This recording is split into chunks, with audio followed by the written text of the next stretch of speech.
At Cortica, your medical team includes pediatric neurologists who specialize in a branch of neurology called cognitive behavioral neurology, epileptologists who are neurologists that specialize in treating seizures, pediatricians who have specialized training in childhood brain development or neurodevelopment and provide the same level of care as our neurologists, nurse practitioners who specialize in pediatrics or family practice and have additional training in neurodevelopment, and medical assistants who are your first point of contact for any questions related to your child's medical care.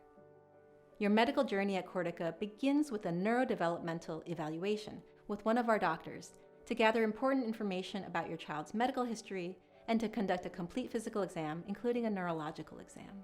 About a week after the neurodevelopmental evaluation, you'll meet with your doctor again at a visit that we call the care plan meeting to review your doctor's findings and receive their recommendations for appropriate medical tests and treatments. Your doctor will provide appropriate diagnoses, help you understand what they mean, explain what types of medical tests should be done and why, and review different treatment options, including their benefits and any potential side effects. While your child is receiving care at Cortica, your doctor will use several different ways to track how your child is doing. To begin, your doctor will recommend certain medical treatments based on the results of medical tests or the symptoms your child is experiencing. How your child responds to those treatments may then mean that other tests or other treatments should be tried. Using this approach, we can stay up to date with your child's growth and with advances in medical testing and treatment.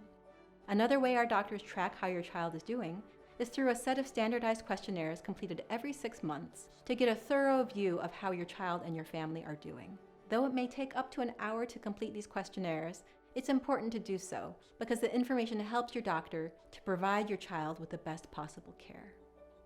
Our doctors work closely with our nurse practitioners and might recommend that you meet with our nurse practitioners who can guide you in areas like gaining a deeper understanding of new diagnoses, managing symptoms such as constipation, sleep difficulties, picky eating, or meltdowns, toilet training, learning to swallow pills, and more. Medical visits sometimes take just 5 to 10 minutes, for example, when checking in on a medication or reviewing a lab test result. Some visits will take 30 minutes or more, for example, when meeting with a nurse practitioner to learn about improving your child's nutrition. Visits may be recommended in person or through telehealth. Medical care is one area where complete graduation from care doesn't usually happen, but for many children, a visit once every 6 months is all that's needed. There may also be periods when you need to meet more frequently, like if new behaviors or symptoms arise, and if regular updates are needed to medications or other medical treatments. All of our doctors and nurse practitioners specialize in pediatric care, but we continue to care for our patients into adulthood if we feel that we can provide them with the best quality care. Our team will be happy to refer you to other pediatric services or to adult medical services when needed.